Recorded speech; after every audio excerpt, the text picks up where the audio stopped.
Et la propriété fondamentale des suites adjacentes numériques. Donc si xn et yn sont deux suites réelles, enfin, à valeur réelle, telles que l'une est croissante et l'autre est décroissante, et telles que la suite différence tend vers 0, ça correspondra à ce dessin-ci, j'ai xn comme ceci. C'est également vrai pour des fonctions. Xn croît et yn décroît. Et la différence des deux tend vers 0. Et bien alors, on a que xn et yn convergent vers une limite commune, L. Et la suivante, c'est que cette limite L, on ne la connaît pas forcément. On n'a aucune hypothèse particulière sur xn et yn, donc a priori on ne sait pas vraiment quelle pourrait être la valeur de cette limite, mais on a donc l'existence de cette limite. Donc c'est une propriété assez importante pour démontrer des résultats de convergence de suite dont on n'a pas forcément l'information de la limite de cette suite. Donc voilà. Allons-y. Déjà, il s'agirait de montrer que xn et yn convergent. Xn est croissante, yn est décroissante. Xn croît.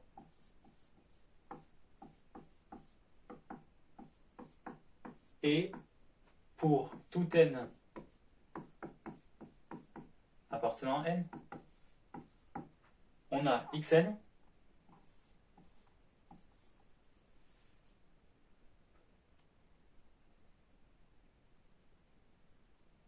qui est plus grand que, on a donc xn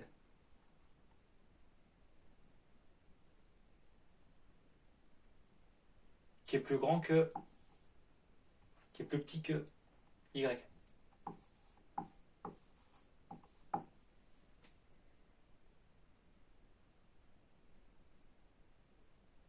En effet,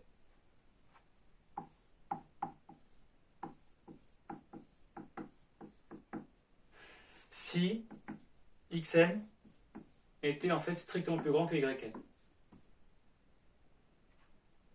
alors xn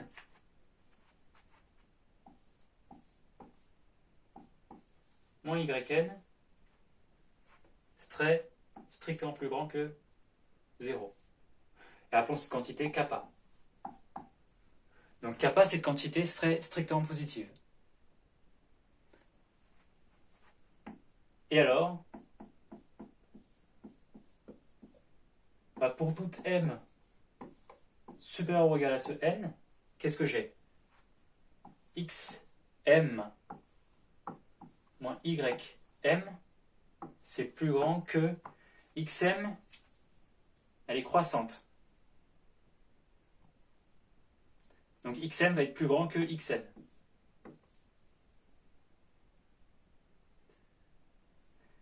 ym est décroissant. Donc ce que j'ai, c'est que ym va être inférieur à yn, puisque m est supérieur ou égal à n. Ça, c'est yn, la suite yn décroît.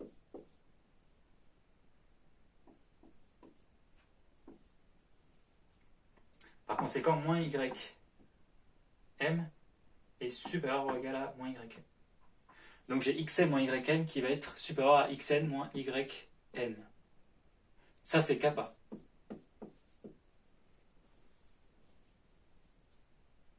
Donc j'ai une suite ici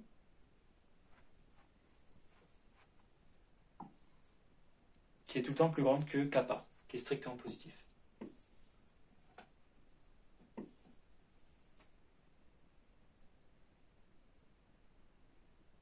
Et elle converge vers 0. C'est absurde. Elle est supérieure ou égale à une constante strictement positive. là j'ai une suite, j'ai kappa ici, et j'ai une suite qui est au-dessus de kappa. Et je dis qu'elle converge vers 0. Là, c'est absurde. J'ai qu'à prendre epsilon égale kappa sur 2. Epsilon égale kappa sur 2 me dit que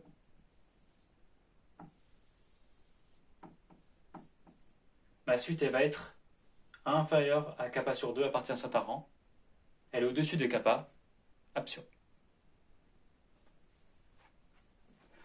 Donc si vous voulez, écrivez-le ça proprement. Écrivez le fait que xn moins ym tend vers 0 pour epsilon égale kappa sur 2 et aboutissez à une contradiction avec le fait qu'elle soit majorée par kappa qui est strictement positif. Rédige-le.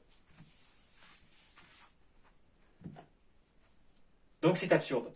Donc en fait ce que ça veut dire c'est que pour tout n, on a bien xn inférieur à yn. Bon point.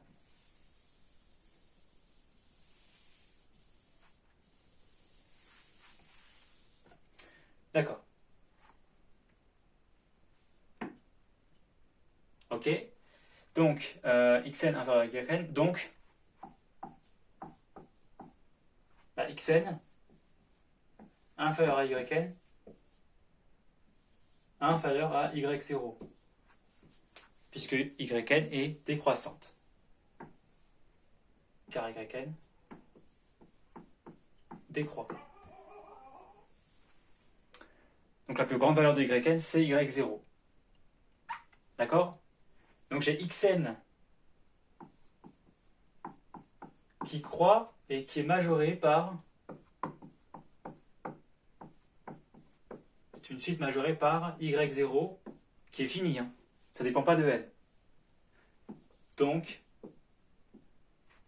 xn converge vers un certain entier L. De même, yn décroît, et pour tout n appartenant à n, j'ai yn supérieur à xn qui est supérieur à x0, car xn croît. Donc, xn, enfin yn plutôt, c'est une suite décroissante minorée, donc elle converge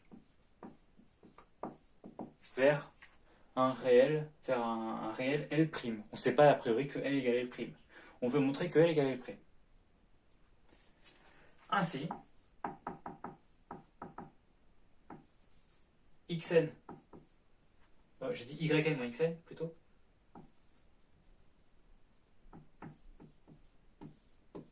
converge vers yn tend vers L'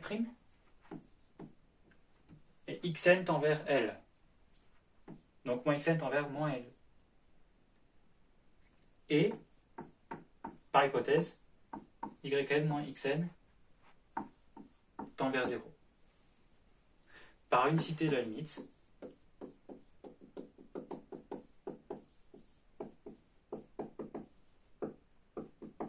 on a L moins L' égale 0, c'est-à-dire L égale L'. Donc la limite est commune.